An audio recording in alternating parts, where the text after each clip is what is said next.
Kwa jinsi ulivyoangalia FAR Rabat, pengine maeneo gani watakuwa tishio na wachezaji gani ambao watakuwa tishio kwa Yanga wanapaswa kuangalia kwa umakini?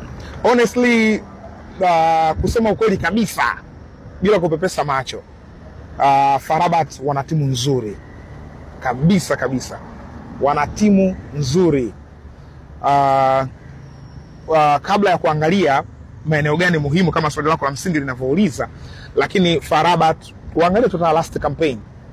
Msimu uliopita walicheza group stage kwenye kundi ambalo lina giant the like of Mamelodi Sundowns, Raja Casablanca, AS Maniema Union, lakini walitoka sio tu kuongoza, wameongoza unbeaten. Hawajapoteza mchezo hata mmoja.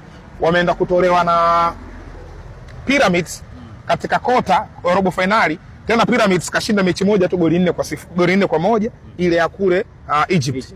Mechi ya pili kapigwa yeye goli 2-0. Manake FAR Rabat amefanikiwa kumfunga bingwa wa Afrika msimu ule, mechi zote mbili kafunga magoli. Ila tu ile moja ilipigwa chuma nyingi. That's why imeshindikana. Ukiangalia timu yao haijabadilika sana zaidi ya kuongeza qualities. Yaani kuna wachezaji wengine wameongeza kwenye kikosi.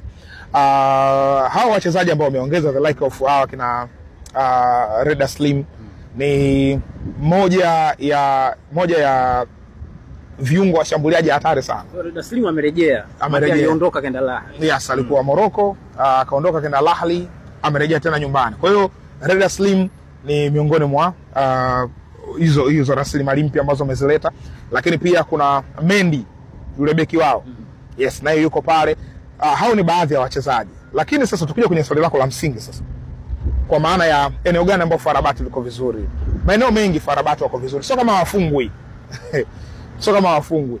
Wanafungika, lakini maeneo mengi wako vizuri. Miongoni mwa maeneo ambalo binafsi naona Young Africans watakuwa kuliangalia vizuri ni kwenye upande wao wa kushoto. Upande wa kushoto wa AS FAR Rabat. Upande ambao anacheza Al Fahly, wenyewe wanamuita Aura. Ni upande ambao anacheza To Carneiro. Unaona? Ni upande wa moto kweli upande huu. To Carneiro, Marcelo wa Luanda, Angola. Ni fullback ambaye jana alikuwa na Messi. Argentina na Angola ya ni moja ya mafullback wazuri, ni hatari kwa upande ule wa kushoto. Upande wa kulia wanaye Anas Bash, ana uwezo kucheza kama center back, kama kucheza fullback. Wanaye Reda Slim katika upande, kwa wings zao zote ni hatari.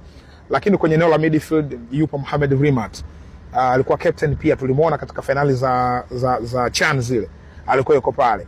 Kwa hiyo eneo la midfield pia kuna baadhi ya wachezaji ambao ni wazuri wapo katika hilo eneo. So